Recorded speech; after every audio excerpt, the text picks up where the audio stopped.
Assalamualaikum warahmatullahi wabarakatuh. Waalaikumsalam warahmatullahi wabarakatuh. Warahmatullahi wabarakatuh. Bismillahirrahmanirrahim. Alhamdulillahirabbil alamin. Wa bihi nasta'in ala umuri dunya waddin. Wassalatu wassalamu ala Rasulillah sallallahu alaihi wasallam wa ala alihi wa sahbihi ajmain, amma ba'd.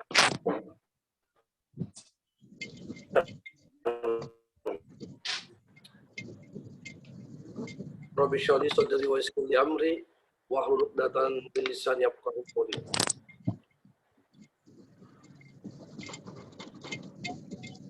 Bapak Ibu para peserta diklat,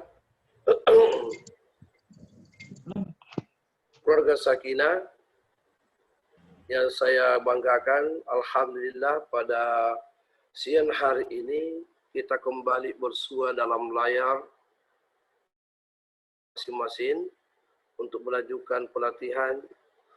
Jadi untuk sekadar informasi bahwa 2 hari ini memang kami bawakan pada waktu siang hari. Jadi mulai besok itu kembali kepada jadwal semula. Mulai besok. Jadi kita besok itu masuk kalau bisa jam berapa ya, sesuai dengan jadwal, jam 10 atau jam 9 supaya saya mereview itu yang 3 materi. Hari ini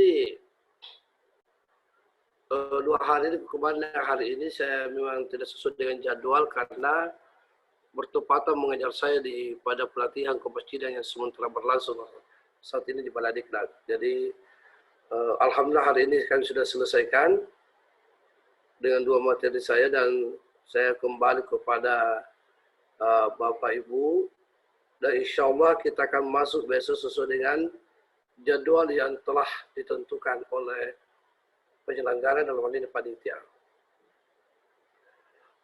Baik Bapak Ibu sekalian, saya melihat bahwa masih ada teman-teman itu belum mengupload itu tugas yang kemarin. Sudah masuk ya? Baik, kalau sudah masuk, saya harapkan bahwa setiap sesi itu Bapak Ibu mengikuti, karena itu adalah penilaian. Jadi kalau memang tidak mau lanjut ya, tidak bisa, itu sebenarnya kami juga dari penyelenggara dari awal juga sudah mengatakan bahwa daripada kita rugi-rugi tidak usah lanjut Bapak. Ini daripada terdaftar tidak lanjut. Ini sebenarnya kegiatan ini banyak sekali peminatnya Bapak Ibu. Peminat cuma karena kuota sangat terbatas, karena untuk tahun ini untuk penghulu itu hanya 1 angkatan. Dan masih ada 2 angkatan setelah ini untuk penyuluh. Nah, itu untuk keluarga Sakinah insya Allah. Kalau tidak ada halangan itu dilaksanakan pada bulan Juli atau Agustus. Ya, itu ya. Ya. Untuk materi hari ini, materi kita hari ini masih disable ini lupa ya. Untuk materi hari ini kita akan bicara tentang BP4 ya.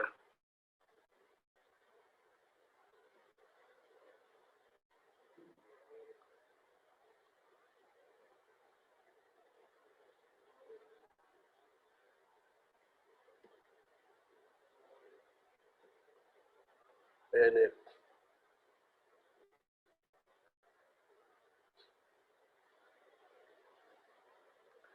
Untuk hari ini kita bicara dengan peran dan fungsi BP4.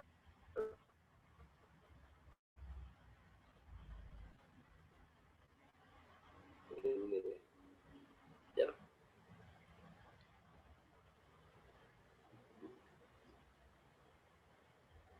mengidentifikasi peran dan fungsi BP4. Yang kedua, memahami fungsi BP4. Yang ketiga adalah membuat konsultan BP4.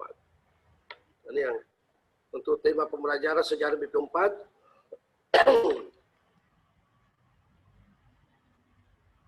Struktur organisasi konsultan BP4.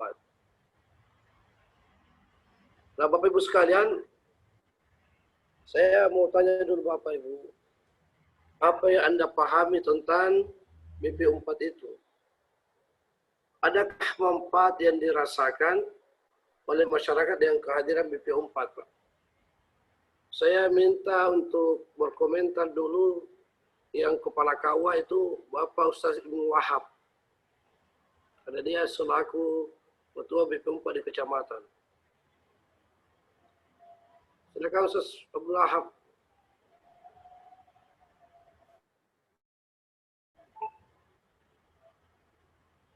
Ustaz Wahab monitor ya? Halo?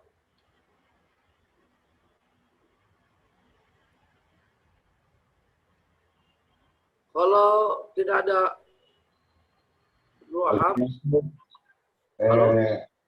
memang satu harapan kepada ngurus untuk lebih berhati-hati. Rawi. Halo?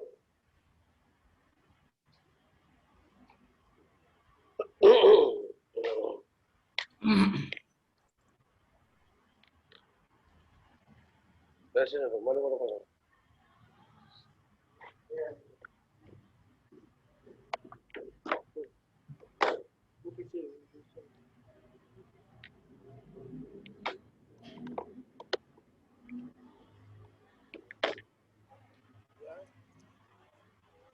Kalau silakan Haji Akhwal dulu.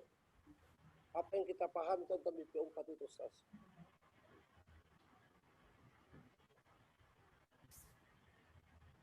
Halo Pak Ustaz Haji Akhwal.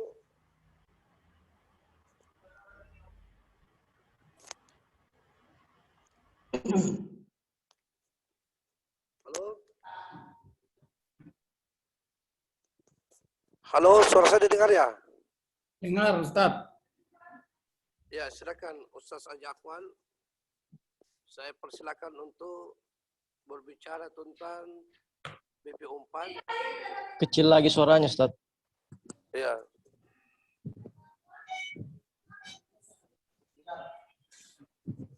Coba minta toh yang lain di mute dulu ya. Unmute dulu yang lain, unmute dulu. Pertanyaan saya begini, apa yang Anda pahami tentang BP4? Adakah manfaat yang dirasakan oleh masyarakat dengan kehadiran BP4? Silakan Pak Ustaz Haji Akhwal selaku Raisul Fasl. Ya, terima kasih Ustaz. Ya. Jadi terkait dengan BP4, yang kami pahami selama ini adalah sebuah organisasi kemasyarakatan sebagai mitra Kementerian Agama di dalam melakukan pembinaan terhadap penasihatan dan pembinaan terhadap suami istri, khususnya ketika mereka mengalami masalah. Tentu sedikit banyaknya organisasi ini sangat dirasakan manfaatnya, oleh karena tentu melalui penasihatan yang dilakukan oleh BP4, yang dilakukan oleh para pakar di bidangnya, tentu sedikit banyaknya akan memberikan pengaruh positif terhadap pihak suami istri yang mungkin sedikit mengalami masalah dalam hubungan rumah tangganya. Hanya saja dalam realitasnya memang di lapangan sepertinya BP4 ini kurang berjalan dengan maksimal, khususnya kami di kecamatan. Mungkin boleh jadi karena BP4 tidak diberikan ruang dalam posisi kemitraan dengan Kementerian Agama. Jadi mungkin ke depan seharusnya BP4 ini diberikan ruang yang lebih banyak untuk memberikan pembinaan penasehatan terhadap keluarga-keluarga yang bermasalah. Demikian Ustaz, terima kasih. Baik, terima kasih untuk Haji Akwal. Ya. Selanjutnya kami minta dari Ustaz Amrah Susila Rahman.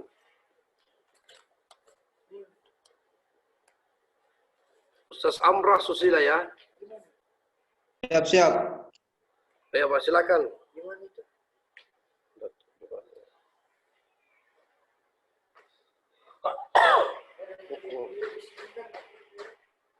Silakan Ustaz. Halo, Assalamualaikum. Waalaikumsalam. Halo. Ya. Waalaikumsalam. Terima kasih. Halo, Ustadz. Suara saya didengar, Ustadz. Coba, Ustaz. Ya, silakan. Terima kasih. Menurut pengetahuan saya dan pemahaman saya bahwa BP4 ini merupakan sebuah organisasi sosial keagamaan yang berfungsi untuk penasihatan, pembinaan, dan pelestarian perkawinan. Yang mana tujuannya adalah untuk membina masyarakat dalam menempuh kehidupan berumah tangga yang sakinah, mawaddah, warahmah. Ya. Jadi tujuan manfaat yang dirasakan oleh masyarakat dengan hadirnya BP4 ini yaitu terbentuknya keluarga dalam masyarakat itu akan terbentuk keluarga yang sakinah mawaddah warahmah tersebut, sehingga BP4 ini bisa menjadi organisasi dalam mengurangi angka perceraian, yang mana angka perceraian di Indonesia itu mencapai 30% per tahun. Jadi dengan adanya BP4 ini bisa mengurangi angka perceraian tersebut. Terima kasih, Ustaz. Baik, terima kasih. Bagus ya. Ini dari Ustaz siapa tadi ya? Amrah Susila Dari mana Rahman. Ustaz? Dari mana? Amrah Susila Rahman dari Penghulu, Kecamatan Buton Tengah. 25.000 tidak kasih saya uang. Suara saya dengar paling tidak kasih kok. Oke, baik. Ustaz, Selanjutnya saya minta yang hormat Ustaz Aldi Itsi. Ustaz Aldi, silakan. Silakan Ustaz. Ya, terima kasih Ustaz. Assalamualaikum warahmatullahi wabarakatuh. Waalaikumsalam. Mungkin salah satunya, karena sudah disebutkan sama teman-teman, fungsi BP4 itu untuk mempertinggi pengembangan keluarga sakinah, guna mencegah perceraian yang terjadi di masyarakat, Ustaz, kebanyakan. Terima kasih, mungkin itu saja. Oke. Saya persilakan lagi pada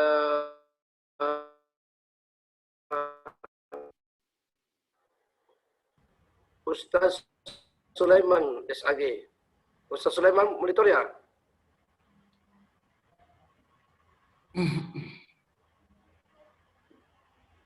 Silakan Ustaz.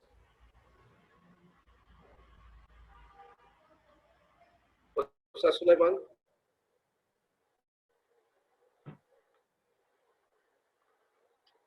Silakan Ustaz Sulaiman.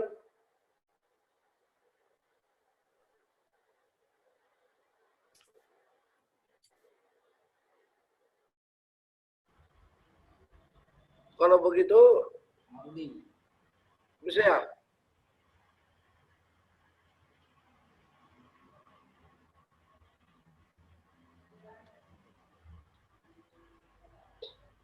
Ustaz Buhari dulu. Ustaz Buhari monitor ya? Iya, monitor Ustadz. Monitor Ustadz. Silakan. Iya, Silakan Ustaz ya. monitor Ustadz. Hanya saja Ustadz kalau diizinkan dan bukan menjadi sebuah dosa, mungkin biar saya menyimak saja dulu Ustadz. Karena terus terang, jujur ini Ustadz, ini materi yang benar-benar baru bagi saya. Jangankan kemudian mau bicara tentang bagaimana fungsi BP4 di masyarakat, ini singkatan kan BP4 ini, kepanjangan dari BP4 saja ini mungkin nanti perlu disampaikan Ustaz begitu. Saya penghulu baru lewat jalur ini ya, program. Jadi mungkin Ustaz saya menyimak saja dulu barangkali Ustaz. Ya. Maaf ini sebesar-besarnya Ustaz. Ya. Ya, terima kasih. Siapa lagi kepala KUA? Kepala KUA yang terima kasih Pak Buhari. Ya, Abdul Wahab, Ibnu Wahab sudah monitor ya? Silakan Pak Ustaz Abdul Wahab. Ini pengalaman sekali kalau BP4 ini karena sudah lama jadi kepala KUA ini ya. Silakan Ustaz. Terima kasih banyak dan terhormat Bapak Wideswara dan teman-teman seperjuangan yang saya banggakan. Yang saya pahami tentang BP4 ini adalah di mana sejarahnya, bagaimana menciptakan keluarga yang berkualitas, keluarga yang sakinah mawaddah warahmah. Tentu tujuannya adalah bagaimana memberikan kiat-kiat bagi baik calon pengantin baru maupun mantan pengantin baru, supaya apa yang dia harapkan menjadi sebuah keluarga yang berkualitas itu bisa dirasakan. Tentunya kami selaku kepala KUA menyadari bahwa keberadaan BP4 ini belum optimal. Dari jenjang organisasi secara legalitas formal masih berlaku yang namanya organisasi sepanjang masa, tidak pernah ada perubahan struktur, tidak pernah ada perubahan pengurus, dan yang banyak aktif itu cuma kepala KUA. Olehnya itu tetap kita mengapresiasi bahwa keberadaan BP4 ini tetap harus dikawal dan betul-betul memberikan andil dalam mengawal penciptaan keluarga yang sakinah. Saya kira seperti itu, Pak. Baik, terima kasih. Saya kembali tadi kepada Ustaz Sulaiman.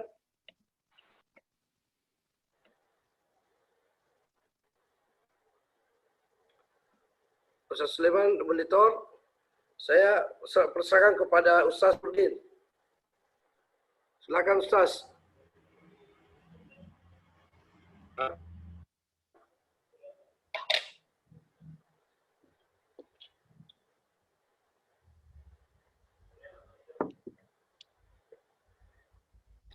Silakan Ustaz Nurdin.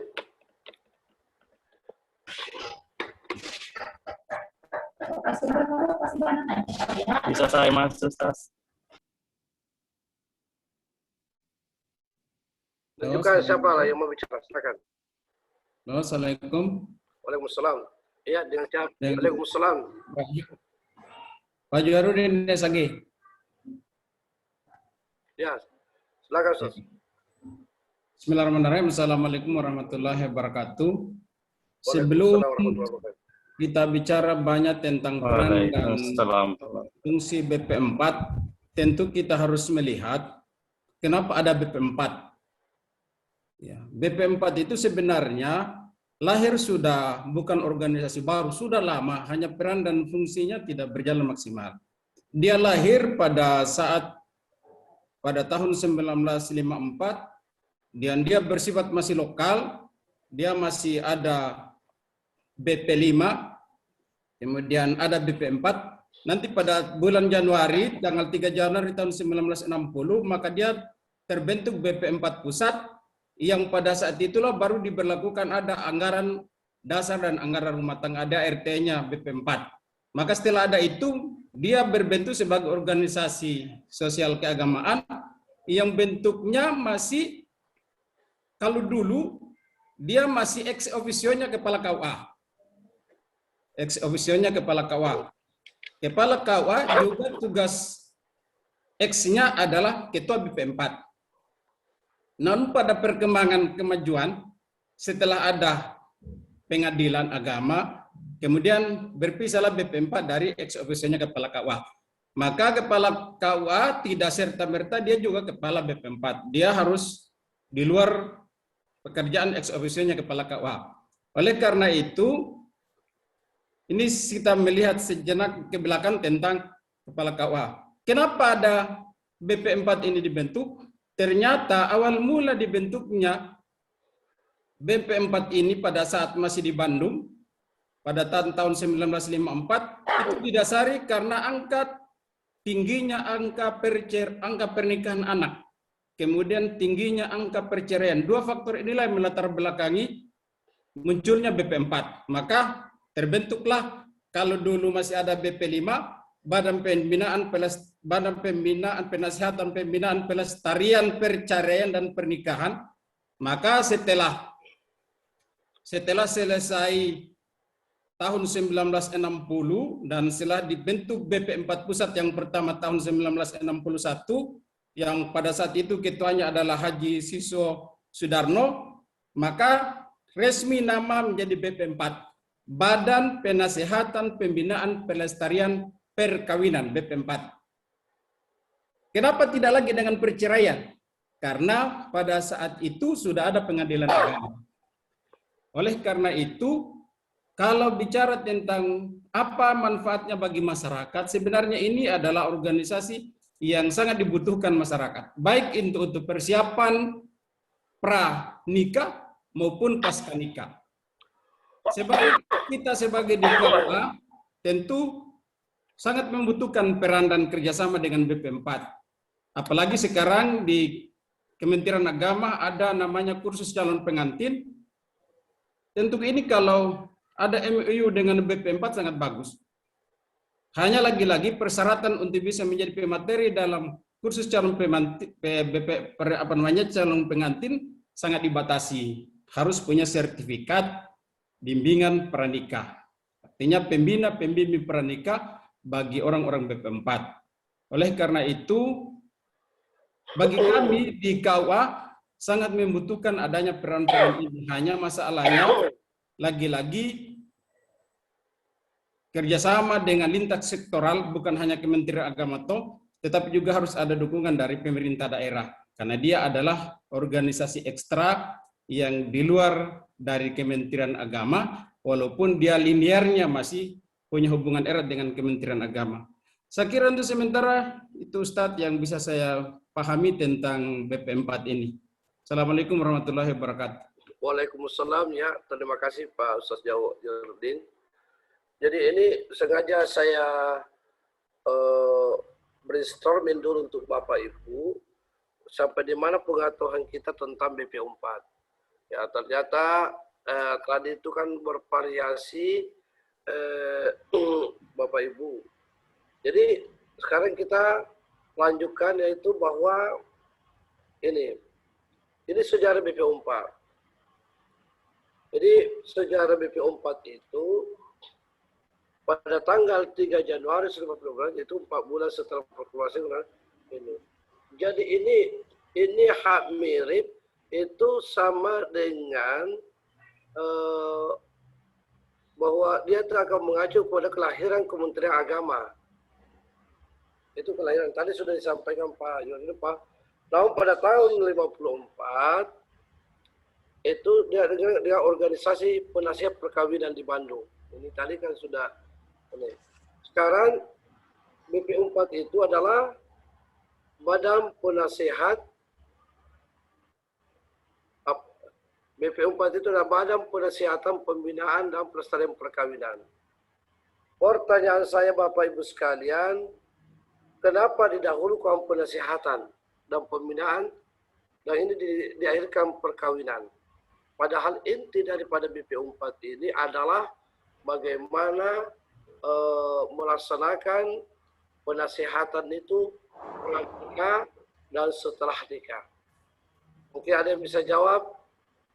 Ya, kenapa ini didahulukan penasihatan, badan penasihatan, bukan perkawinan dulu?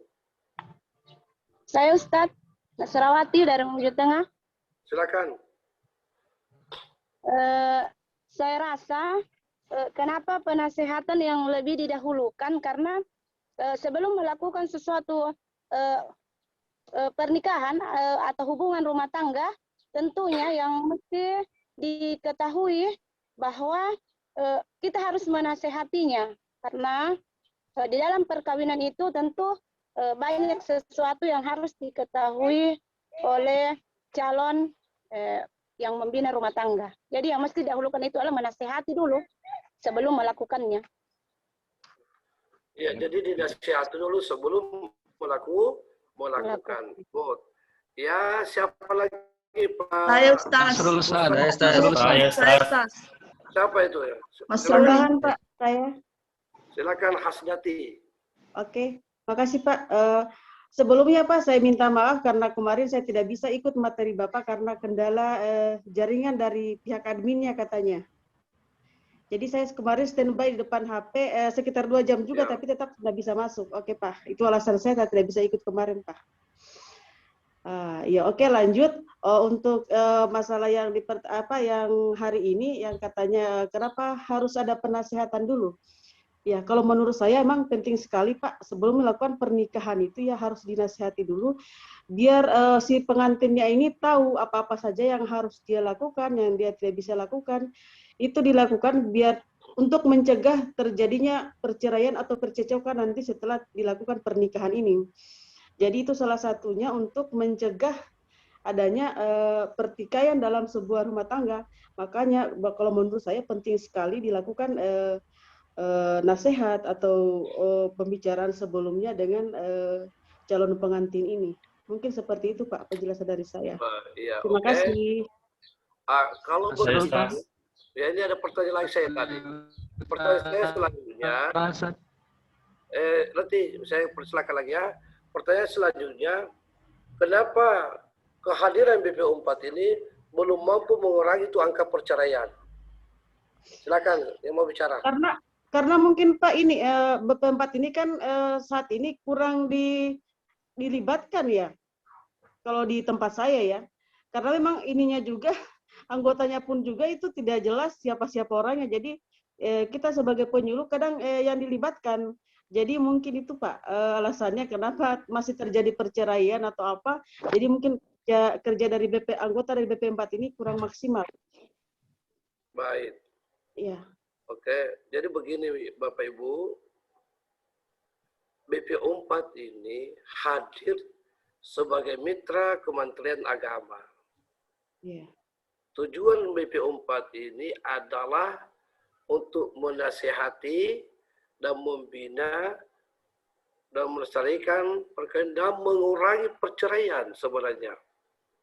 Nah, oleh karena itu, apakah penasihatan yang dilakukan selama ini di kantor KUA sebelum menikah itu sudah kita merasakan manfaatnya atau bagaimana?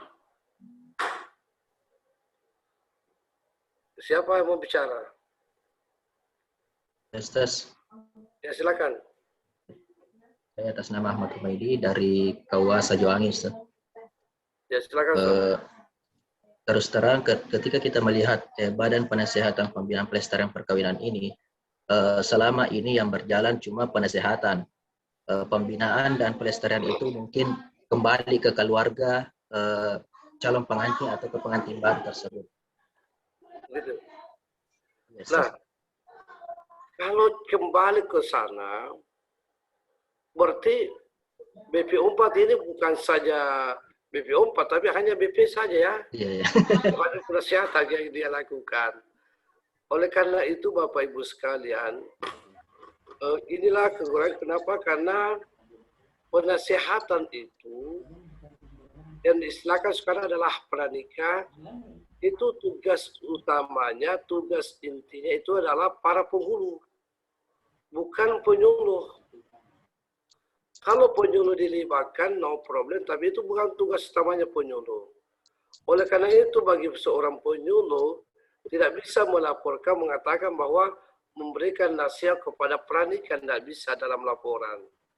Tapi dia alihkan kata-katanya adalah pembinaan keluarga sakinah. Itu satu. Yang kedua, penyuluh itu dilibatkan dalam BPO 4 ini, itu setelah terjadi KDRT. Apa itu KDRT? Kekerasan dalam rumah tangga. Ya, keretakan dalam rumah tangga itu bisa dilibatkan di situ. Ya, oleh karena itu saya sering kata begini, kalau enaknya kasih penghulu. Kalau sudah sampai kepada hal-hal ini, kasih penyuluh. Itulah. Namun gitu ya selama ini. Nah, inilah Bapak Ibu sekalian, untuk saat ini, organisasi ini kita sepakat bahwa itu perannya di tengah masyarakat itu belum berfungsi baik. Kenapa? Dikala penghulu memberikan bimbingan pranikah, maka bukan pada waktu itu dia bukan atas nama pengurus BP4. Ya kan begitu? Tidak nampak situ BP4-nya, Bapak. Oh ya, makanya saya katakan begini untuk sementara bahwa BP4 ini la yahya apa? La yamutu wala yahya. Ya, itu di mana-mana. Sehingga kepala KUA dalam hal ini adalah pimpinannya para penghulu itu tidak mau. Ya, banyak kemarin dia tuh ini masih ini ya, masih belum memahami. Jadi inti begini. Nah, kenapa perceraian semakin hari semakin meningkat dengan kehadiran BP4? Karena memang BP4 itu peranannya itu bukan dalam ranah saat ini, bukan ranah pembinaan. Hanya nama saja di situ pembinaan, tapi tidak dilaksanakan Pak ya. Selanjutnya bahwa dikala dia mau menikah, lewat dulu penghulu, lewat KUA. Setelah mau cerai, langsung ke pengadilan. Ini kan masalah juga Pak ya, Pak KUA. Betul Ustaz, masalah. Jadi pada waktu mau menikah ke KUA, mau cerai langsung ke pengadilan. Seharusnya BPN ini yang keluarga yang bermasalah itu harus lewat dulu di KUA, dalam hal ini BP4. Nah, pengadilan dalam ini sangat memudahkan. Mana surat nikahmu asli? Itu kan diminta Pak ya? Surat nikah asli yang diminta. Setelah itu dia ini tanpa komunikasi dan komunikasi dengan kepala KUA atau para penghulu di kantor KUA. Ini yang tidak jalan Pak. Sinergisitas kita tidak jalan ini. Sehingga apa yang terjadi, peran pengadilan agama juga jalan, kita juga di KUA jalan, sehingga kadang-kadang kita ini dirugikan. Contohnya, orang yang menikah siri ya, Pak Ustaz, nikah siri itu siapa itu? Nikah siri kan tidak dapat surat nikah ya? Halo? Iya. Betul Ustaz, tidak mendapat. Iya, tidak dapat. Tapi kalau dia datang di pengadilan untuk isbat, ya, isbat penetapan dia dari pengadilan, maka pengadilan merekomendasikan untuk kepala KUA mengeluarkan buku nikah dengan 0 rupiah. Kamu gitu ya? Ini juga yang jadi dilema Ustaz kita di KUA. Ini juga masalah juga besar. Ya ini makanya mau di ini Pak. Kenapa seperti itu? Karena regulasi BP4 yang saat ini itu belum jelas. Tidak ada pokok hukum kita Bapak Ibu. Ya kan? Saya setelah membuka lembaran-lembaran ini tidak ada bahwa BP4 itu ada aturannya. Tidak ada Pak? Tidak ada anggaran apa. Oleh karena itu, ke depan ini insya Allah kami akan mengusulkan supaya legalitas formal ini BP4 supaya ada nyalinya di tengah-tengah masyarakat. Ya, betul Ustaz. Ya, itu kan begitu. Nah, Bapak Ibu sekalian, ya ini ya, ini baru saya buka pikiran tentang BP4. Jadi BP4 Badan Penasihatan Pembinaan dan Pelestarian Perkawinan. Tetapi justru hari ini saya mau tanya Bapak Ibu, kenapa tambah banyak meningkat itu angka perceraian di pengadilan? Why? Silakan Pak Ustaz Armin ya, ada Armin di sini ya. Ya, Waalaikumsalam. Ya, kenapa saat ini tambah meningkat ini perceraian Pak Ustaz? Monggo. Ya. Silakan. Tekan dulu mic-nya, Ustaz. Iya. Ya. Mute dulu. Ustaz Armin. Armin dah aktif mic tak?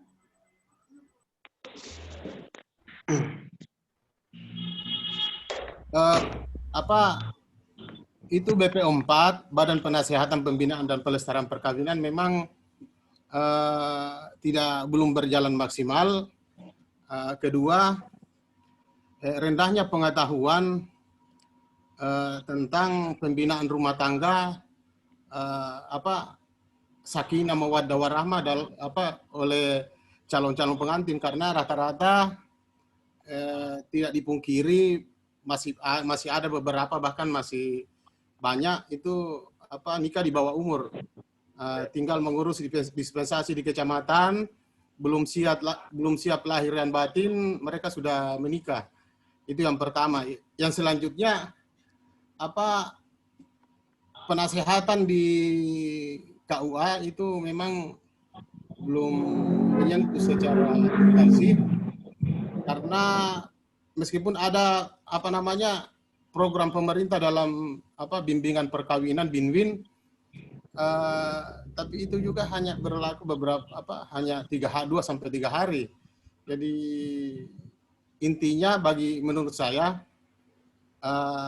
belum pengetahuan tentang pembinaan rumah tangga yang belum maksimal, belum mendalam, sehingga kemudian dia sudah masuk praktek untuk membina keluarga yang tujuannya sakinah mawaddah warahmah tapi tidak tercapai, akhirnya mengalami perceraian.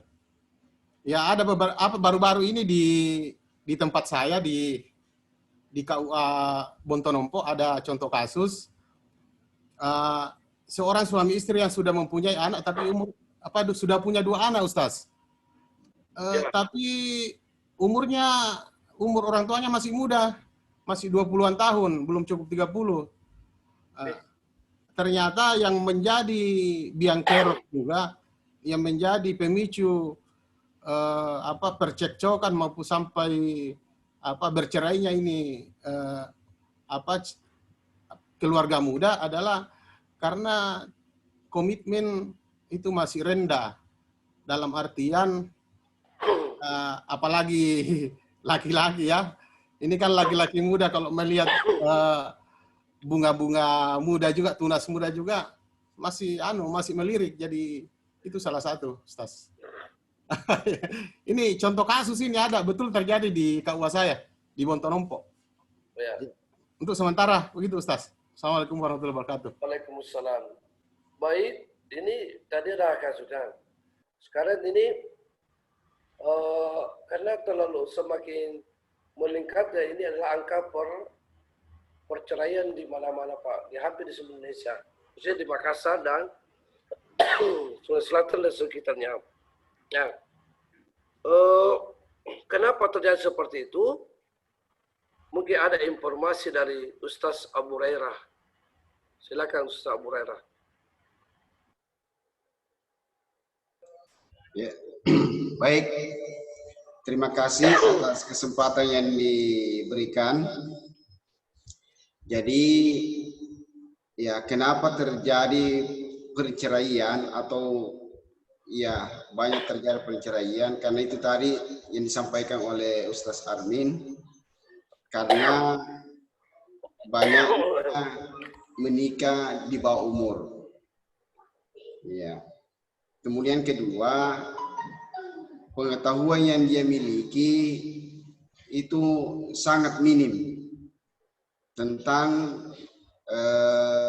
pembinaan dalam rumah tangga. Iya. Jadi, tapi ini juga banyak manfaatnya. Artinya ini ada manfaatnya. Artinya sudah bisa, ini penasihatan sudah bisa menekan angka perceraian dibanding dengan sebelum-sebelumnya. Ya, tapi walaupun demikian, ya banyak terjadi karena itu tadi banyak faktor. Tadi faktor ekonomi, ya faktor pendidikan, kemudian ya sosial, ya beda sosial. Kemudian apalagi sekarang adanya ya sosmed itu, ya jadi sedikit bisa ya janjian kita di mana ketemu, atau ada sedikit dia curhat-curhat lah. Ya, mungkin dia sudah punya pasangan, dia bilang tidak, saya ini masih sendiri. Itu juga karena perannya sosial media, sehingga ya angka perceraian juga sangat meningkat. Saya kira itu, Ustaz. Makasih. Baik, saya begini lagi, Pak. Nah, sekarang ini kan perceraian meningkat. Dan tadi ada mengatakan Ustaz milihnya pengetahuan. Kalau berbicara tentang milihnya pengetahuan, berarti konsep dari penasehatan itu harus direvisi. Kenapa saya kata begini? Karena untuk bimbingan itu sekarang ya, bimbingan pernikahan itu kan hanya 2 hari kan? Ustaz, 2 hari ya? 2 hari, Ustaz. 2 hari. 2 hari. Padahal 1 hari saja, Ustaz. 2 hari, padahal yang mau dijalani ini adalah puluhan tahun.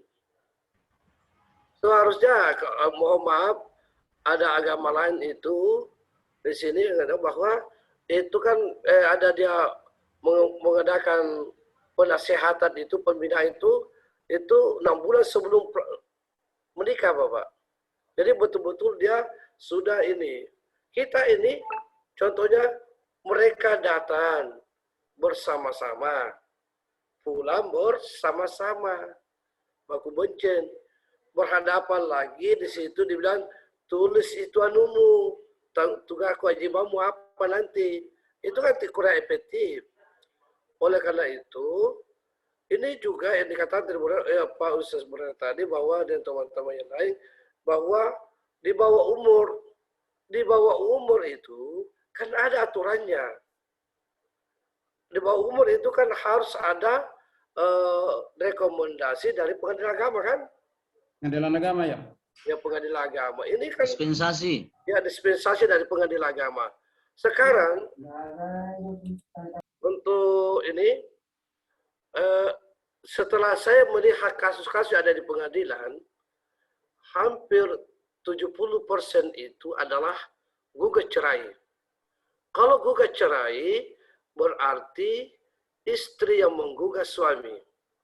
Pertanyaannya, kenapa seperti itu? Tambahan mungkin Ustadz. Ya. Kalau menurut saya ya yang paling besar itu penyebab perceraian itu masalah ekonomi, Pak. Ekonomi ya?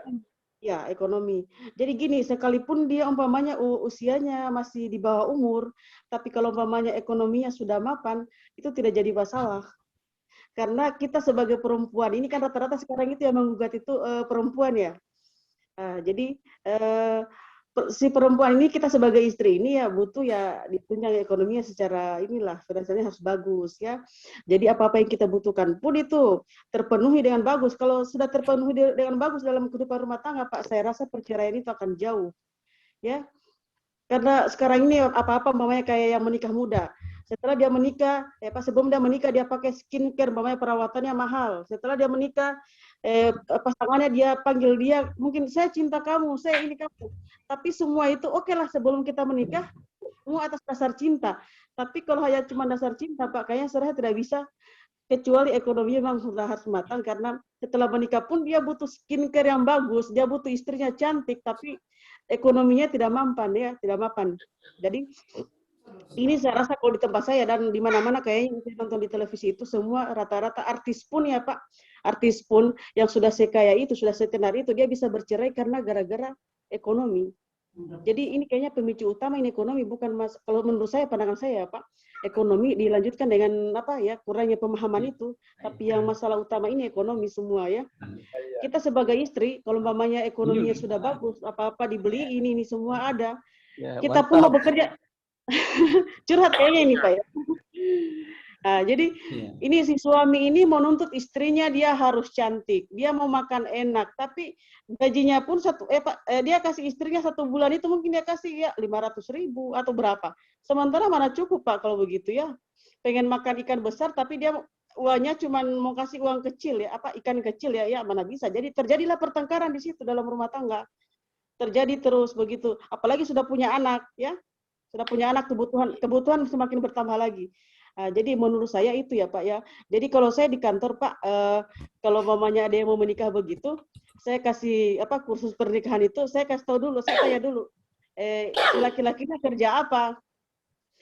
Nah, sekarang kan kadang gini, si laki-lakinya ini kadang mau jadi benalu sama istrinya ya. Jadi benalu itu seperti ini. Jadi istri punya penghasilan, si suami yang nggak punya, hanya modal tampang doang ya. Nah, sebelum menikah, oke lah dia terima. Saya terima kamu apa adanya. Nah, setelah menikah, terjadi pernikahan, semua itu akan berubah total ya karena ekonomi itu. Mungkin seperti itu, Pak. Terima kasih. Oke, ini Ibu Hasniati tentang mempersoalkan masalah ekonomi. Nah, mungkin ada Ibu Widiawati. Salah satu pemicu perceraian, Pak, itu masalah ekonomi. Saya tambahkan, Ustaz. Bisa saya tambahkan. Saya minta lupa Ibu Widiawati, karena ini kan banyak yang gugat cerai. Kenapa wanita itu menggugat cerai suaminya? Ya, silakan. Dari faktor apa, Pak? Ini mungkin ada. Assalamualaikum warahmatullahi wabarakatuh. Mungkin ini ada beberapa faktor. Ya, mungkin ini ada beberapa faktor dan salah satu faktornya itu mungkin KDRT. Itu adalah faktornya Pak. Yang selanjutnya mungkin faktor dari luar, ya, sehingga bisa si perempuannya ini faktor ketiga sehingga bisa perempuannya ini menggugat cerai suaminya di pengadilan. Itu. Terus yang selanjutnya Pak, mungkin bergesernya komitmen dari tujuan perkawinan itu Pak. Karena kita ketahui bahwa setiap kita chatting di kantor, kita selalu menyampaikan kepada calon pengantin bahwa tujuan dari perkawinan itu sebagaimana mungkin bisa mencapai yang namanya perkawinan yang sakinah mawaddah dan warahmah. Itu Ustaz. Mungkin hanya itu. Assalamualaikum warahmatullahi wabarakatuh. Baik, itu jawaban dari Ibu Widiawati. Bisa saya tambahkan, Ustaz. Siapa lagi? Nawir, Ustaz. Saya, Ustaz. Ustaz siapa? Muhammad Basir. Ya, silakan Muhammad Basir dari Bon ya. Terima kasih banyak, Ustaz. Ya. Yes. Baik, Assalamualaikum warahmatullahi wabarakatuh. Baik, menanggapi dari beberapa dari pemaparan dari teman-teman, argumen-argumen dari Bapak Ibu sekalian. Kalau saya mungkin menanggapi hal yang demikian, faktor yang menyebabkan itu terjadinya perceraian di pengadilan agama yang meningkat itu dan berdasarkan hasil survei 70% adalah cerai gugat ataukah perempuan yang meminta perceraian. Yang faktornya itu yang biasanya berdasarkan analisa saya dan begitu pun juga pemantauan saya di lapangan, di samping dari kurangnya perannya dari BP4 ini yang sempat disinggung tadi, itu faktor utamanya juga itu memang salah satunya adalah faktor perkawinan di bawah umur. Meningkatnya perkawinan di bawah umur, kendati pun misalnya pada saat ini sudah dirubah dari Undang-Undang Nomor 1 1974 tentang perkawinan dan dirubah menjadi Undang-Undang Nomor 16 tahun 2019 tentang batas usia perkawinan, namun toh banyak kejadian-kejadian di lapangan yang kita dapatkan itu tetap melakukan nikah siri ataukah nikah di bawah tangan, dan setelahnya itu dia tetap akan melakukan namanya isbah nikah untuk mendapatkan surat nikah. Akhirnya setelahnya itu beberapa tahun setelah sudah mendapatkan buku nikah misalnya, nah akhirnya dia mengajukan perceraian di pengadilan. Dan ini dari faktor utamanya juga ini bukan saya bagaimana tadi berbeda pendapat dari Ibu Hasniati Tote bahwa itu adalah faktor ekonomi. Kalau saya itu bukan faktor utamanya. Yang jadi faktor utamanya di sini adalah kurangnya keimanan atau kematangan pemikirannya ke persoalan dalam membina rumah tangga itu tersendiri. Karena kalau persoalan faktor ekonomi itu saya pikir kalau persoalan misalnya seorang artis itu mungkin tidak ada yang mau bercerai karena persoalan perekonomiannya itu rata-rata tinggi, sangat bagus, sangat mapan. Hanya faktor keimanannya itu atau persoalan tentang kematangan berpikirannya dalam pembinaan rumah tangga itu sangat minim, dan itu yang dialami oleh orang-orang yang perkawinannya di bawah umur. Itu berdasarkan dengan pemantauan saya. Jadi di sini juga perannya sebagai di KUA ketika melakukan chatting atau penasihat perkawinan pranikah, baiknya memang itu ditambah jamnya, jangan cuma hanya sekedar untuk mengisi secara administrasi bahwa sudah melakukan chatting. baiknya itu betul-betul dibekali persoalan persiapan untuk menikahnya. Apa sebenarnya tujuan dan manfaatnya perkawinan itu. Jangan sampai hanya salah satu faktor yang menyebabkan dia mau menikah itu hanya faktor nafsu saja. Dia tidak ada betul pembekalan atau persiapan mengenai persoalan tujuan dan makna atau manfaat dari perkawinan itu. Nah, dari situlah yang saya lihat ya, dari pemantauan saya, yang memang yang menyebabkan tingginya angka perceraian khususnya di Indonesia ini secara umumnya dan khususnya saya lihat di Bone ini itu adalah faktor dari minimnya faktor di bawah umur. Dan ini juga Ustaz yang menjadi problema buat saya lihat di kalangan masyarakat, kadang itu dia berpikir antara nikah siri dengan nikah di bawah tangan itu dia mempersamakan. Kalau saya secara akademis, akademi yang memikirkan bahwa kalau nikah siri, nikah di bawah tangan itu berbeda. Kalau nikah siri itu sudah memenuhi rukun dan syaratnya hanya persoalannya tidak tercatat di pemerintah, tidak adanya buku nikah. Kalau buku nikah di bawah tangan itu dia mengambil dari persoalan rukunnya, bisa saja ada karena ada mempelai wanita, ada mempelai laki-laki, dan ada saksi dan ada wali. Cuma yang membedakan di sini dia ambil walinya itu biasanya ambil sembarangan, tidak sesuai dengan persyaratan secara syariat Islam. Nah, bisa saja diambil abal-abalan sebagai walinya. Tapi kalau nikah siri itu walinya memang sesuai dengan syariat yang ada. Apakah orang tuanya yang diambil ataukah saudara kandungnya dari bapak itu diambil. Nah, namun yang kalau misalnya nikah di bawah tangan itu saya lihat yang di lapangan itu memang ambil abal-abalan. Seperti halnya kalau saya di Bone Ustaz itu dikenai yang namanya perkawinan cabalu. Pokoknya kalau ada saling suka sama suka, meskipun istrinya orang masih status dalam sah perkawinannya, dia kawin lari dan dia menikah di tempat itu. Dan dia tidak melihat siapa walinya, itu diambil sembarangan. Makanya itu saya jadikan patokan bahwa perbedaannya antara nikah siri dengan nikah bawah tangan. Saya cap itu sebagai nikah di bawah tangan. Kalau nikah siri itu kan tentu sah secara agama. Kalau nikah di bawah tangan itu semuanya tidak sah, baik dari pemerintah, baik dari agama, itu tidak ada yang sah bagi saya. Dan itu seolah-olah terjadi sebuah pembiaran.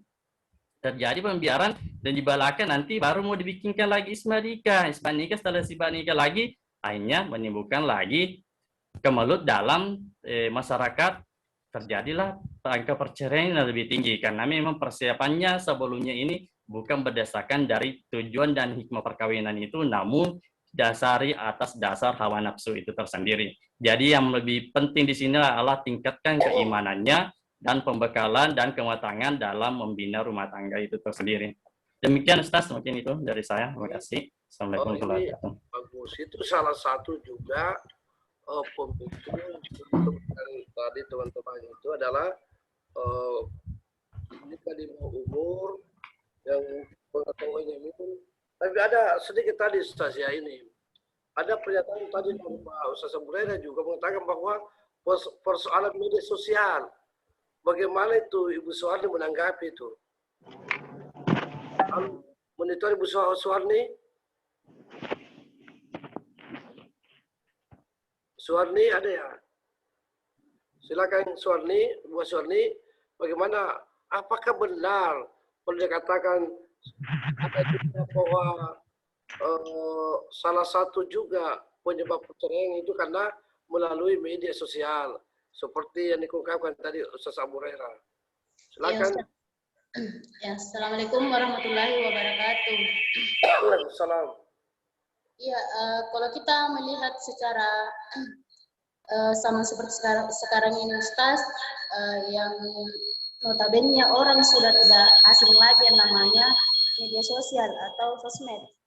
Dan terkadang ada beberapa orang yang menggunakan sosmed itu kepada suatu hal yang tidak baik. Salah satunya itu bisa mengundang yang namanya perceraian dalam rumah tangga. Mengapa? Karena terkadang ketika orang sudah pindah dulu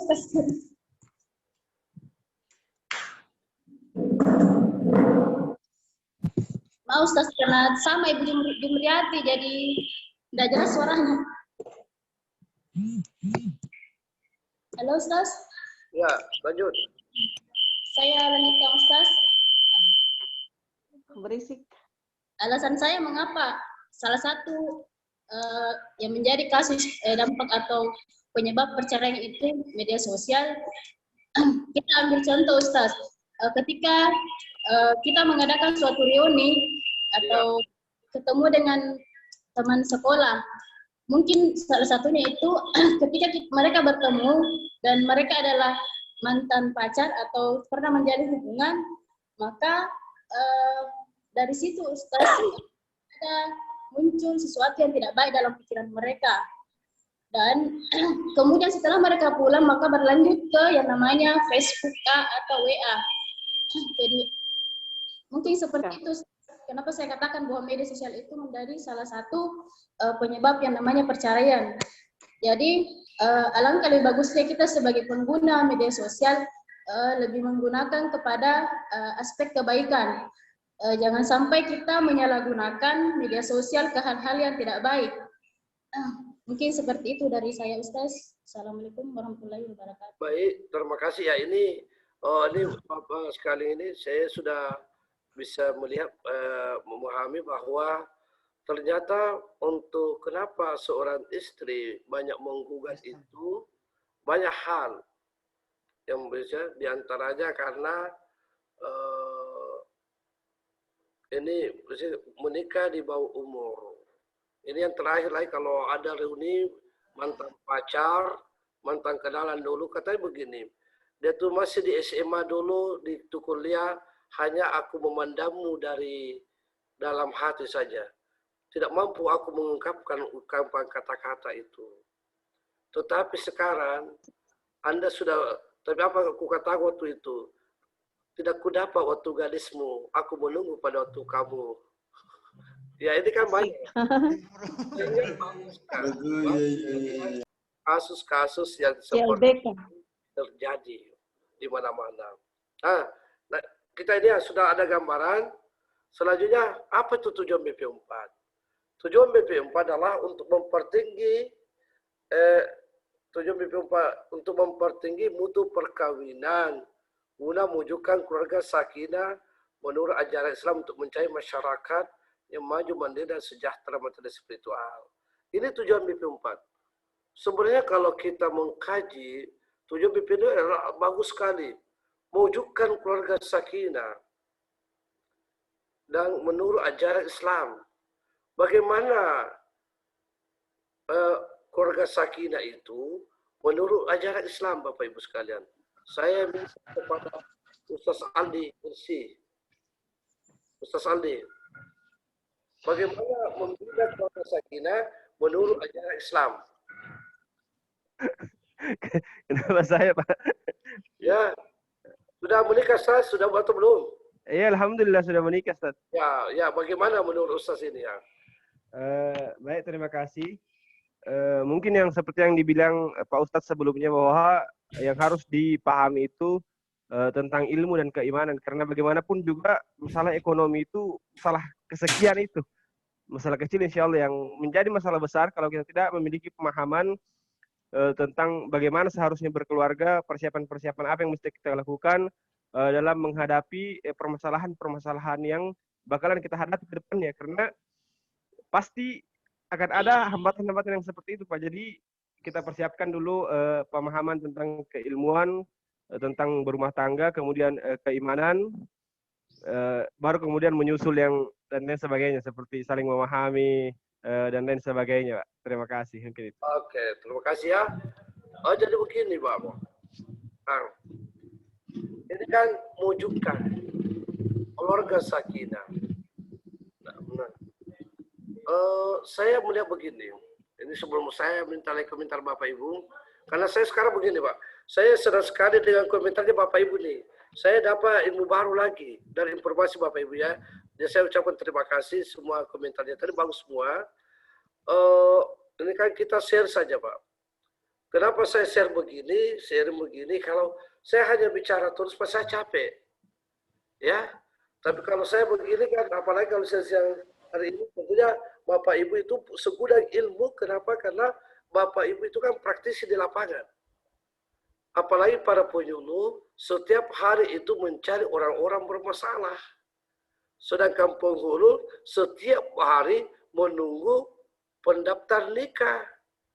Kalau penghulu. Jadi itu doanya penghulu begini, Bapak Ibu. Ya Allah, perbanyaklah orang yang menikah, tapi jangan di kantor. Jangan di kantor ya. Mudah-mudahan semua bisa diterimanya. Ya. Kenapa ini ya? Nah sekarang begini. Kita Bapak Ibu, ini saya mau ngomongin, apakah bimbingan pranikah itu dilakukan secara Islami atau bukan? Silakan. Ustaz, siapa lagi ya? Ini. Silakan. Apakah itu dilakukan secara Islami atau belum? Bimbingan pernikahan. Siapa? Silakan bicara, silakan. Ya, saya Ustaz Sapriyadi dari KUA Pemana Kabupaten Wajo. Oh ya, dari Wajo lagi ya. Wajo itu di Wajo itu. Banyak peristiwa ya. Asli Bone Ji itu, Ustaz. Ah? Asli orang asli Bone. Itu Sapri. Oke, Ustaz Basir, terima kasih. Ya, silakan. Terkait dengan apakah pertanyaan tadi, apakah bimbingan perkawinan dilaksanakan secara Islami? Selama ini kebetulan saya juga baru, alhamdulillah pengalaman baru juga ini sebagai penghulu karena baru berstatus sebagai CPNS untuk formasi 2019. Dan ini juga masih butuh sangat belajar. Belum berajab ya, belum laksar. Belum. Oh ya, mudah-mudahan tahun ini ada laksar di sini. Ya, insya Allah ikut ya. Iya, insya Allah. Kalau tidak ikut. Amin. Nanti cari Pak Indra kalau ke sini ya. Iya. Ini terkait dengan bimbingan perkawinan apa yang dilaksanakan secara syariat Islam ya, tentunya kalau dilaksanakan di KUA, kami sebagai penghulu di sini seyogyanya yang paling patut disampaikan dulu itu kalau saya akan melihat bagaimana kualitas pemahaman keimanannya dulu para calon pengantin. Nah, banyak yang kasus yang saya temukan di sini ketika saya sodorkan untuk membaca Al-Quran itu mereka sangat ragu-ragu dan takut sampai bercucuran keringat, kemudian sampai di sini pernah ada kasus hampir pingsan calon suaminya karena tidak bisa menikah, tidak bisa membaca ayat suci Al-Quran. Tentunya di sini kami sebagai penghulu memberikan sosialisasi pemahaman keagamaan, pembinaan mental keagamaan yang sangat kuat dulu dari segi tauhid dan sebagainya. Kemudian dan betul tadi dikatakan bahwa untuk catin itu tidak cukup hanya untuk 2 hari saja kalau mau dilihat. Nah di sini mungkin nanti kami akan mencari cara yang sebaik-baiknya untuk memberikan pelayanan bimbingan calon pengantin. Itu mungkin saya, Ustaz. Baik, terima kasih untuk saya ini ya. Jadi begini, pertanyaan saya, apakah proses yang dilakukan itu adalah sudah Islami? Kenapa saya katakan begitu? Karena yang saya lihat di mana-mana itu, ini calon pengantin datang bersamaan, ya kan? Ini dulu kita pulang bersamaan. Duduk di dalam BP4 itu diartikan adalah berdekatan. Ya.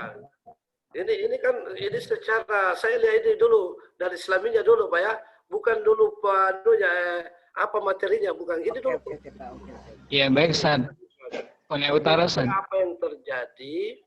Ini juga adalah salah satu mungkin kekurangan orang tua karena dia tidak mendampingi anaknya datang. Itu harusnya kepala kawal penghulu ini menyampaikan kepada calon pengantin, kalau Anda mau datang harus diantar dan bersama-sama dengan orang tua atau wali. Jangan bersama dengan calon pengantin. Dan itu kan kita khawatirkan pulang kemana dia Pak? Kan kita tidak tahu. Ya kan begitu. Ini juga yang ini ya, makanya saya tanya. Padahal masih calon. Masih calon. Belum ijab kabul, Ustaz. Masih lama. Masih kurang lebih lah 2 minggu ya. Ya, atau 10 hari kerja. Ya, kerja. Kan begitu Bapak Ibu sekalian. Ini dua. Sehingga apa yang terjadi? Sekarang ini banyak orang yang halo? Ini ya. Jadi untuk mendapatkan keluarga sakinah itu sangat susah. Kenapa? Karena belum ini dia sudah sama-sama. Ya kan begitu, Ustaz. Nah, proses juga di KUA, kan dulu kan di Komina diadakan, sekarang di KUA ya. Dulu kan di Komina, sekarang di KUA.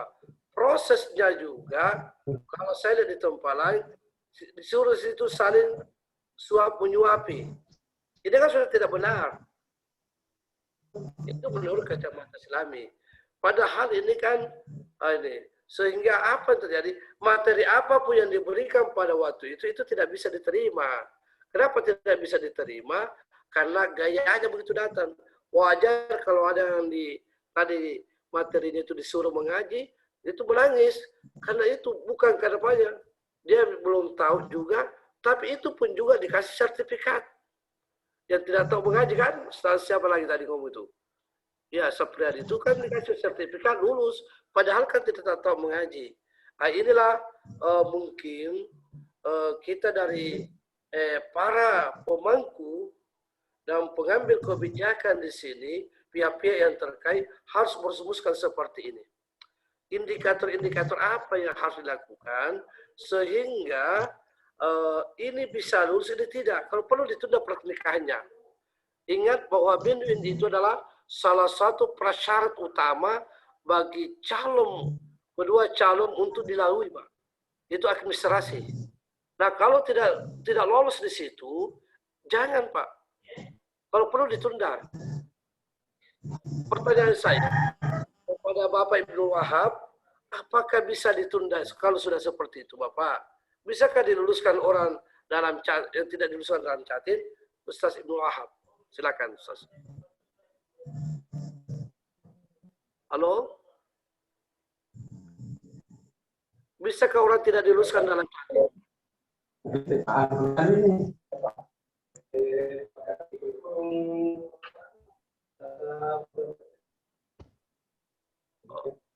Oh, terganggu Ustaz Ibnu Wahab. Nanti sebentar Ustaz ya. Saya kembali kepada Haji Akwal dulu. Ya, karena mohon maaf Ustaz Ibnu Wahab terganggu, jadi saya alihkan dulu ya ke Haji Akwal. Bisakah orang tidak lulus dalam chatting, Ustaz? Tidak diluluskan? Iya, terima kasih Ustaz. Ya.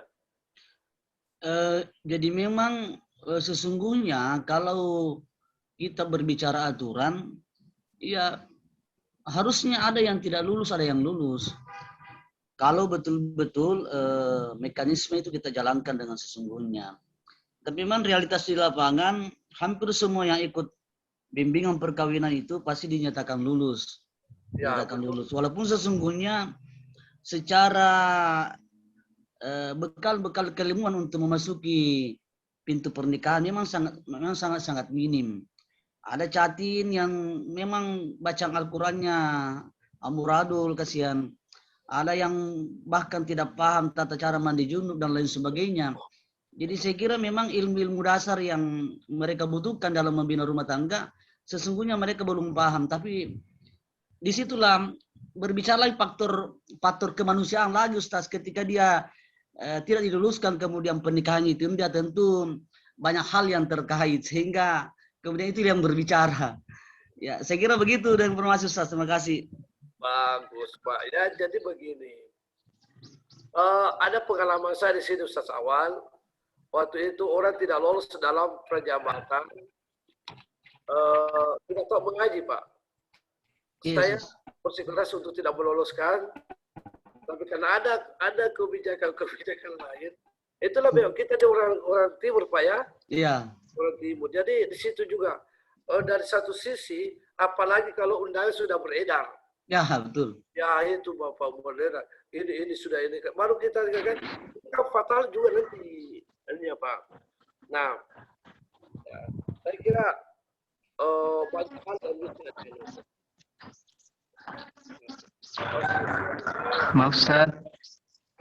Kalau ya, ini visinya dulu Bapak ya. Ini supaya ini visinya itu keluarga Sakinah adalah bukan keluarga Sakinah bahwa ini ya, terwujudnya adalah keluarga Sakinah. Sekarang, tadi kan kita bicara Sakinah. Sekarang kita lagi mawaddah. Mawaddah itu apa Ustaz? Rasa cinta? Rasa cinta. Rasa cinta. Rasanya tapi mencintanya. Dan sampai hanya rasanya saja, Pak. Nah, sekarang ini mawaddah. Bagaimana menanamkan mawaddah itu dalam rumah tangga, Pak? Suami istri. Silakan Ustaz Ibnu Wahab. Mungkin sudah jaringannya sudah bagus. Sebentar Ustaz Akhiril Anwar lagi. Ya, Ustaz Ibnu Wahab. Ulangi pertanyaannya Ustaz, jelas tadi. Bagaimana menanamkan itu, menciptakan rasa mawaddah dalam suami istri? Bagaimana menanamkan rasa mawaddah? Kan kita tadi sudah bahas sakinah, sekarang mawaddah lagi. Iya. Bagaimana menanamkan rasa cinta dalam keluarga? Tentu yang pertama fondasinya. Hilang lagi. Ya. Hilang ya. Nanti sebentar lagi Ustaz. Saya kembali ke Ustaz Hairil Anwar. Saya Ustaz. Iya Pak. Assalamualaikum. Ya. Ya silakan ada dulu Pak Mut. Anunya Pak Ustaz. Jika ingin mencapai terwujudnya keluarga sakinah, mawaddah dan warahmah Ustaz. Mawaddah aja dulu Ustaz, mawaddah aja dulu. Mawaddahnya. Suami istri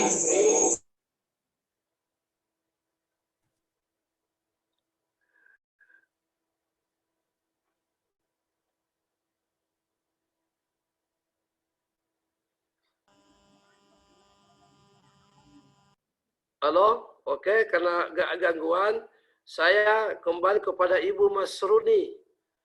Ibu Masrudi, bagaimana, kan Ibu ini kan sudah pengalaman. Apakah selama ini memang sudah Anda mencintai suami Anda mencintai Ibu? Silakan Bu.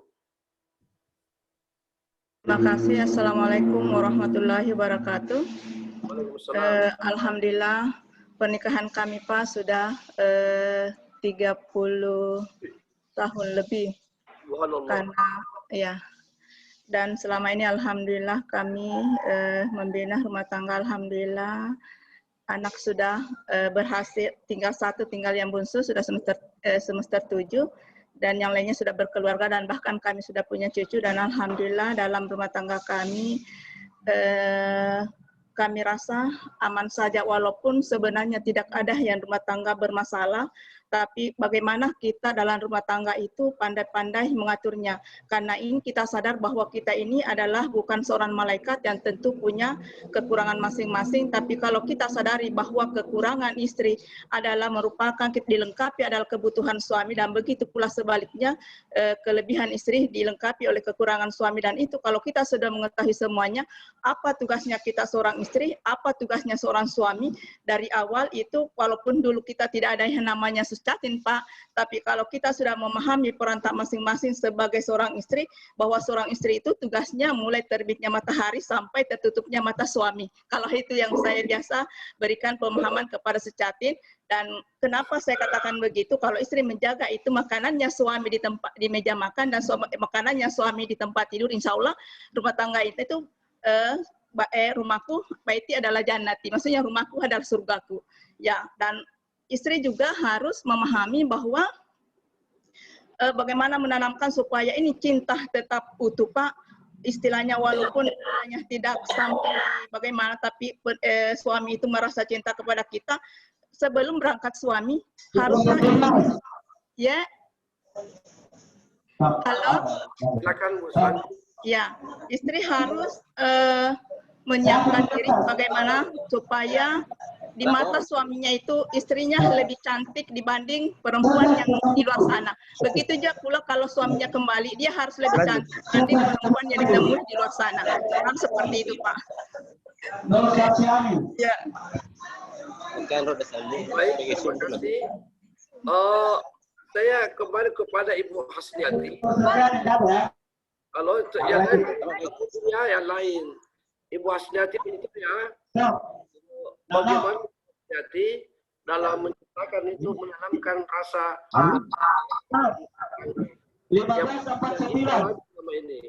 1549. Silakan Ibu Hasniati.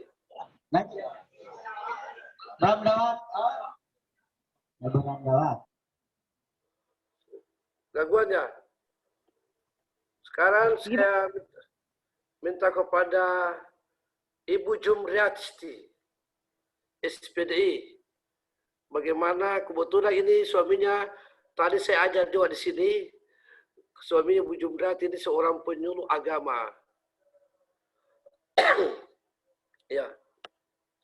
Silakan Bu Jum, di mute dulu.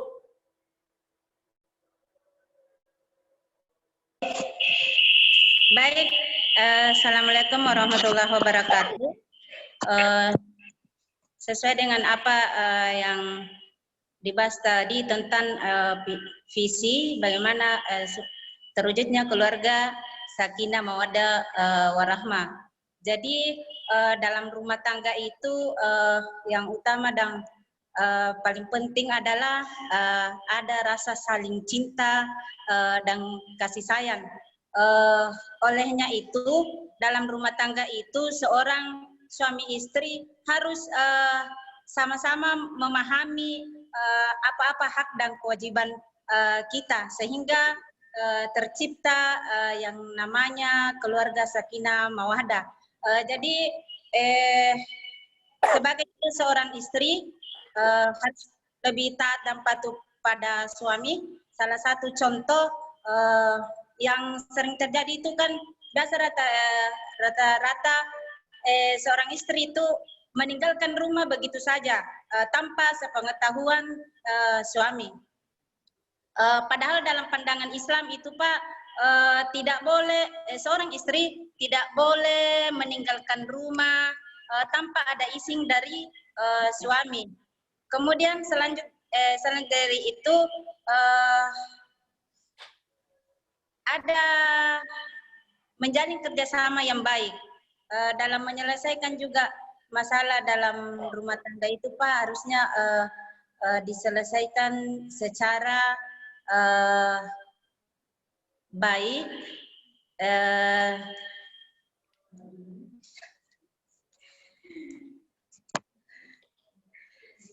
Jangan masalah itu dibesar-besarkan seperti itu. Jadi karena yang namanya rumah tangga itu Pak tidak lepas yang namanya dari masalah. Saya rasa seperti itu Pak. Baik, terima kasih. Saya lanjut lagi karena waktu ini kita sangat dibatasi. Yang pertama, yang kedua adalah misinya itu adalah meningkatkan kualitas konsultasi perkawinan, mediasi dan advokasi ya dan seterusnya. Selanjutnya, upaya mengatasi masalah perkawinan itu pertama adalah meningkatkan komunikasi dan keterbukaan. Jadi di dalam rumah tangga itu harus berjalan harus komunikasi dan keterbukaan. Tadi Ibu salah satu mengatakan kalau suami pulang dijemputlah, istri suami mau keluar dari rumah diantarlah sampai di pintu. Kalau perlu masuk dalam rumah dibukakan kancing bajunya, ya apa mau ini ya banyak hal-hal yang bisa itu ya. Sehingga kenapa terjadi dalam rumah tangga itu adalah mawaddah warahmah karena itu dimulai secara internal, saling pengertian. Ya, tentunya tidak terlepas dari tadi juga adalah bahagian yang bisa itu adalah persoalan ekonomi. Karena kalau ekonomi sejahtera dalam rumah tangga, saya yakin istri juga akan. Iya. Ya, ini ada programnya BP4, Bapak Ibu sekalian. Kalau pengalaman baru-baru saya di wilayah saya, Pak,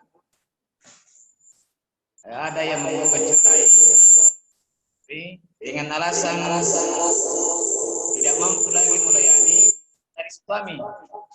Ya. Nah, saya tanya apakah memang saudari tidak merasakan atau tidak saling mencintai pada awal perkawinan? Nah, dia menjawab, sungguh saya memelihara yang namanya cinta, Pak. Tapi kira-kira 5 tahun yang lalu dia menikah, baru-baru ini menggugat cerai, Pak. Dia datangi saya, bagaimana ini, Pak? Karena saya sudah tidak sanggup lagi melayani suami saya di tempat tidur. H1 ya rasanya itu, Pak Ustaz. Itu saja yang namanya biologis. Tidak mampu lagi seorang istri. Baik. Iya ya Pak, terima kasih. Ya sekarang ini Bapak. Ini juga banyak kasus. Nanti sebentar kita jelaskan itu ya. Masalah-masalah yang mungkin akan timbul dalam keluarga. Karena insya Allah mungkin kita berakhir 3:30 Pak ya. Bisa ya? 30 menit ke depan lagi. Masalah-masalah yang mungkin timbul dalam rumah tangga. Pertama ini masalahnya Bapak. Kesenjangan. Ini kesenjangan agama, usia, pendidikan, ekonomi. Persoalan kesenjangannya karena ke agama Pak. Makanya di Indonesia ini dilarang menikah yang berlainan agama atau dilarang apalagi dari undang-undang juga melarang itu di Indonesia. Jadi harus Al-Quran sudah melarang itu. Wala tankihul musyrikati hatta yu'min. Yang kedua usia. Kesenjangan usia Pak. Contohnya kalau janda itu, janda mohon maaf karena tidak ada janda di sini, yang ada janda di sana. Kalau janda itu Pak, itu memang jatah untuk duda. Ingat itu. Kalau duda kan dulu ada.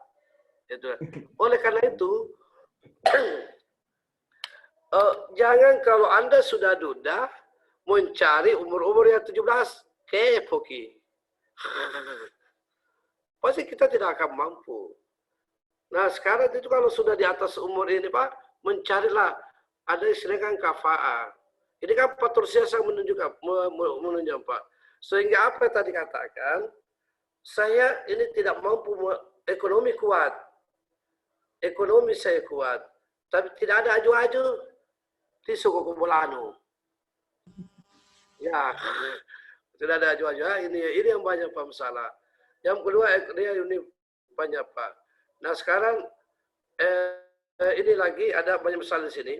Kenapa banyak ini masalah dalam rumah tangga Pak? Ini karena ini ada lagi di sini.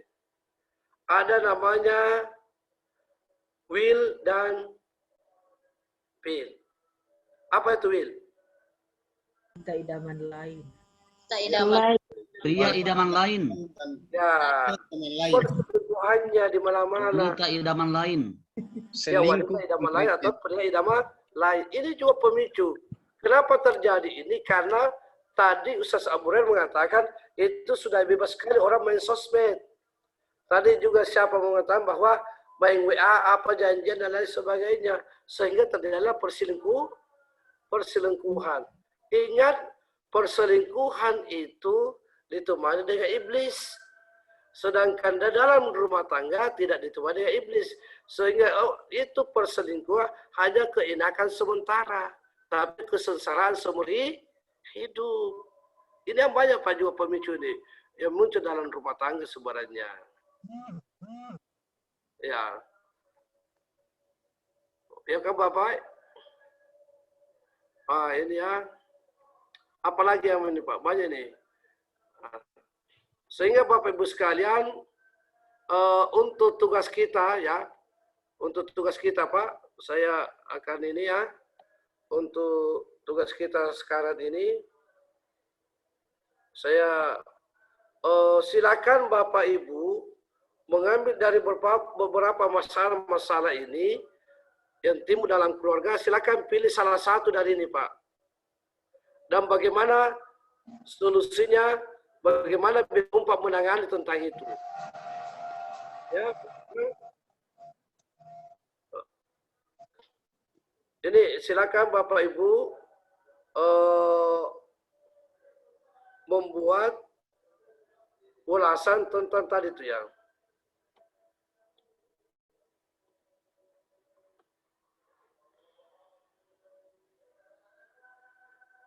Halo? Halo Pak, halo Ustaz. Ya ini. Ini yang saya mau ya kasih bahwa di sini ya. Silakan Bapak Ibu. Ya, salah satunya Ustaz. Silakan. Salah satu Ustaz. Tugasnya hanya dipilih salah satu dari Ya, masalah. Ya, ya. Oh iya, makasih. Ya, ini Bapak. Ini salah satu penyebab perceraian. Ini tugas mandiri ya. Masalah-masalah yang mungkin timbul dalam keluarga, bagaimana peran BP4 dalam menyelesaikan, silakan pilih satu dan untuk dijelaskan. Jadi satu saja Bapak. Di sini ada ya. Silakan dipilih ya. Dan dimasukkan sebentar paling lama jam 21 seperti biasa ya.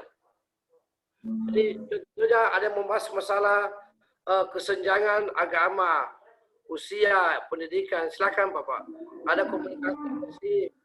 Nah, tapi saya harapkan jangan ada yang sama ya. Wah, gimana caranya mau ditahu sama atau tidak, Pak? Ya, bagus Pak Ustaz kalau sekalian dibagi lagi seperti kemarin, bahwa nomor sekian bahas tentang ini. Aja yang mereka Ustaz Murul ya. Ya. Saya kira bagus dipilih saja, diberikan kebebasan untuk memilih. Ya, silakan memilih, tapi maksud saya atau begini, kan kita kan sudah punya pengurus kelas. Saya sarankan sama Pak Ketua kelas untuk memilih ya. Tapi ingat, yang kita pilih itu yang kita bisa bahas. Saya hanya minta ulasan Bapak Ibu. Silakan pilih satu. Contohnya bagaimana peran BP4 dalam menyelesaikan. Silakan pilih satu untuk diselesaikan. Apakah Bapak mau pilih pil dan will atau tidak jujur atau ini dan lain sebagainya. Silakan Bapak Ibu ya. Nah, nanti besok pagi jam 10 kita akan review itu 3 materi. Nah, setelah itu kita masuk ke lintas sektoral. Lintas sektoral nanti insya Allah hari Jumat itu kemungkinan saya tidak masuk lagi. Kemungkinan karena Pak Haji Asep minta sama saya untuk dia mau masuk. Saya mensuruh masuk dia karena hari Jumat Ustaz. Karena saya lihat di jadwal masa ada Zoom meeting jam 11 sampai jam 1. Ini hari Jumat. Para Ustaz ini kan di sini kan pergi sholat Jumat dan khatib. Dan itu tidak bisa diganggu-gugat. Ya, ada pertanyaan Ustaz? Iya, Tabe Ustaz. Buhari Ustaz, Tabe. Silakan Ustaz. Buhari dari Toraja. Iya, ya, alhamdulillah. Ya, bersyukur kepada Allah dan berterima kasih banyak kepada Bapak Widyaswara dan rekan-rekan sekalian yang tadi saya sampaikan bahwa ini benar-benar materi baru bagi saya. Dari pemaparan Widyaswara dan kemudian rekan-rekan peserta pelatihan, saya kemudian dapat mengambil kesimpulan bahwa kita ini ada usaha. Bagaimana kemudian pernikahan itu bisa sampai pada visi dan misinya sakinah, mawaddah, warahmah. Ya, usaha-usaha itu yang telah kita lakukan, ya adanya Suscatin ya di KUA, kemudian lahirnya lembaga BP4. Cuma kemudian kan jadi pertanyaan tadi adalah sudah ada upaya-upaya seperti itu, tetapi kenapa kemudian pada kenyataannya angka perceraian itu masih sangat tinggi. Nah, saya kemudian mencoba untuk menjawab sendiri Ustadz bahwa memang salah satu kenapa kemudian itu angka perceraian masih tinggi karena menambahkan saja tadi yang sudah disampaikan teman-teman, sinergitas memang ya antara lembaga-lembaga yang dibentuk itu memang belum maksimal di lapangan. Tadi teman-teman kemudian mengangkat, bahkan Bapak Widyaswara sendiri menyampaikan bahwa durasi waktu suscatin yang hanya 2 hari itu dianggap sangat tidak memadai, sangat belum cukup. Ditambah lagi kemudian organisasi BP4 yang kemudian memang juga belum maksimal, ya bahkan anggaran dasar, anggaran rumah tangganya saja itu kemudian sampai sekarang kan tidak ada. Sehingga bagaimana kemudian mau bekerja mengoptimalkan kerja-kerja di lapangan. Nah, oleh karena itu memang kedepannya adalah diperlukan adanya sinergitas. BP4 ini kemudian disempurnakan. Ya, lalu kemudian durasi waktu suscatin itu ditambah. Ya, lalu kemudian peran penyuluh juga ini tidak kalah pentingnya. Sebab kenapa?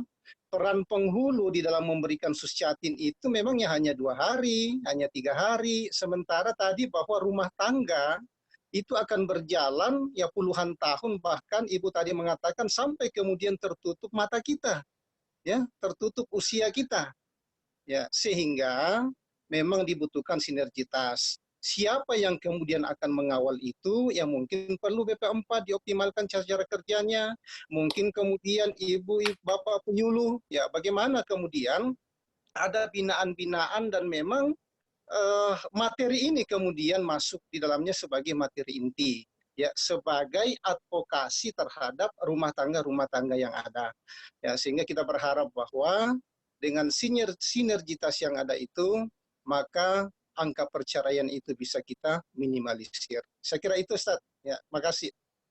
Baik, terima kasih Ses Buhari dari Toraja. Kita di Kota Makale, Ustaz, bukan ya?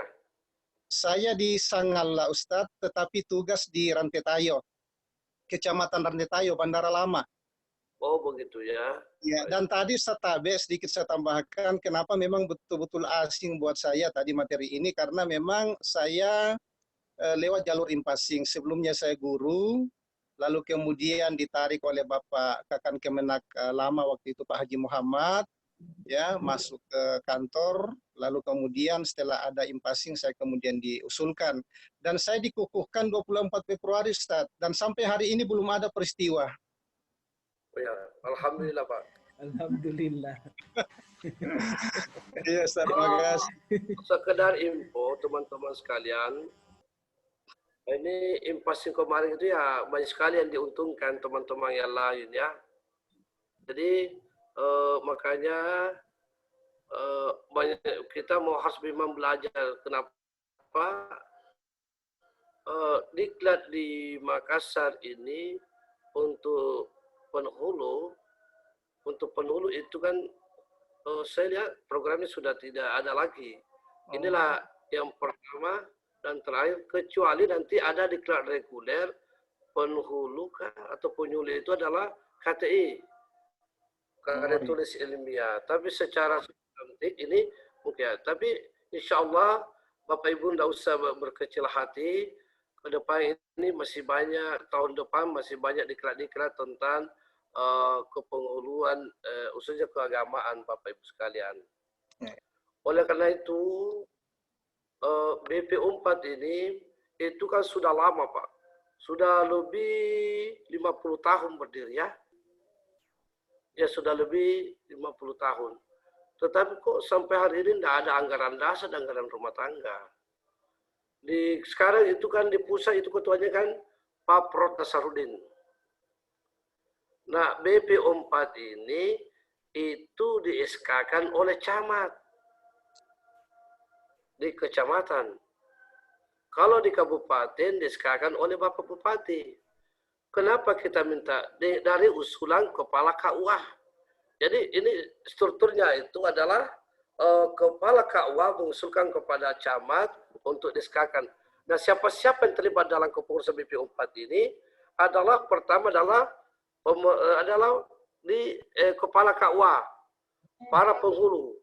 Yang kedua adalah tokoh agama, tokoh adat, tokoh masyarakat. Kenapa dimasukkan tokoh adat? Karena di satu daerah itu jauh lebih berperan itu tokoh adat dibanding dengan kepala KUA. Jadi begitu, banyak Pak. Selesaikan secara adat. Begitu juga tokoh masyarakat yang dihargai, tokoh agama. Kalau ini yang bersinergi antara semua ini pihak-pihak yang terkait, saya kira bahwa BP4 bisa baik ke depan. Karena BP4 juga ini itu di KUA hanya papa yang dipasang, ya. Sehingga kalau ditanya apa itu kepanjangan BP4, ya BP4. Karena memang di depan itu hanya disediakan adalah papan sekretariat BP4. Seharusnya itu BP4 itu dalam kurung Badan Penasehatan, apalagi pembinaan pelestarian perkawinan. Supaya orang yang lewat, masyarakat yang ternyata di sini ada penasehat. Karena mau dinasihati bukan saja pra-catin, tetapi setelah catin itu memang perlu dinasihati. Itulah sebabnya Bapak Ibu, salah satu penasehat untuk setelah menikah itu adalah dengan adanya DBKS. Apa DBKS itu adalah Desa Binaan Keluarga Sakinah, yang dimana setiap kepala KUA, setiap penulu bersinergi dengan para penyuluh untuk membentuk setiap kecamatan minimal satu untuk dijadikan pilot project nanti ke depan. Itu mudah-mudahan itu menjadi rencana tindak lanjut yang diberikan oleh teman-teman yang lain, Bapak Ibu sekalian. Itu Bapak Ibu. Oleh karena itu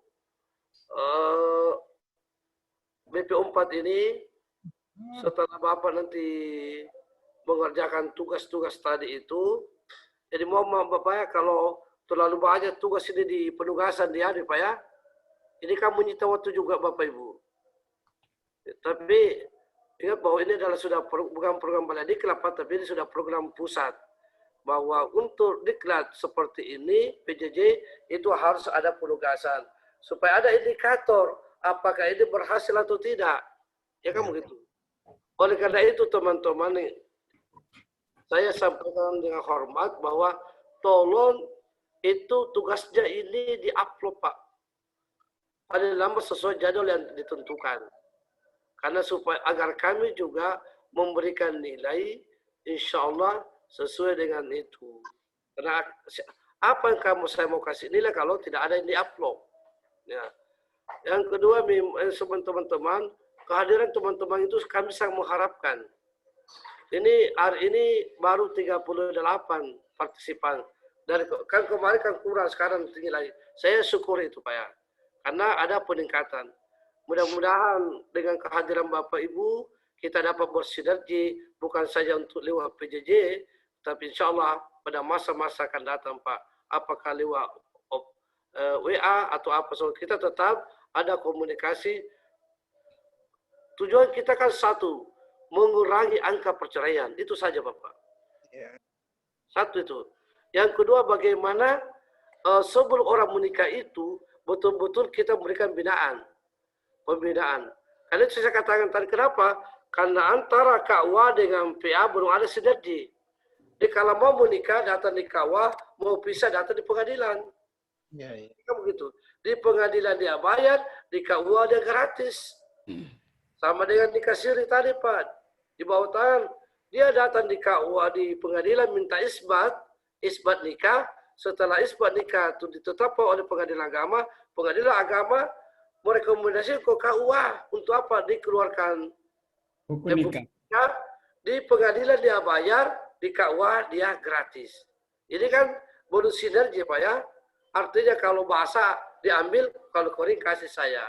Itu yang padahal ke depan ini dengan adanya nanti regulasi BP4 ini betul-betul akan diatur sedemikian rupa. Ini kan hampir setiap diklat merekomendasikan supaya lembaga ini betul-betul diberdayakan Bapak Ibu sekalian.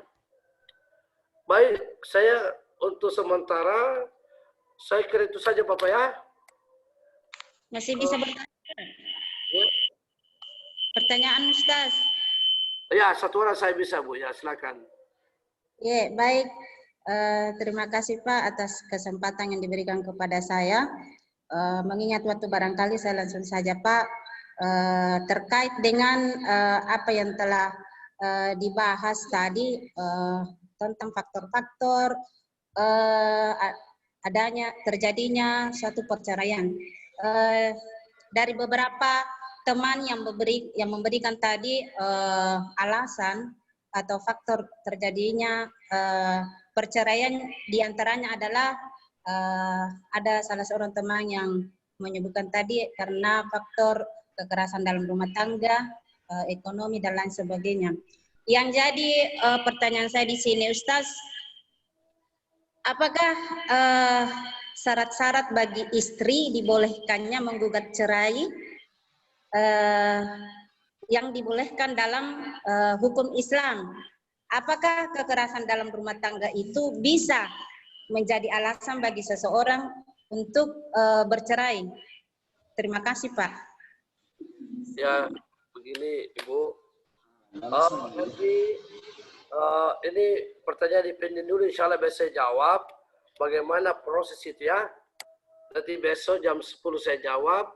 Kalau kita besok, yang jelasnya banyak hal yang ini. Memang itu KDRT, tapi KDRT ada materi khusus juga. Ya nanti di situ.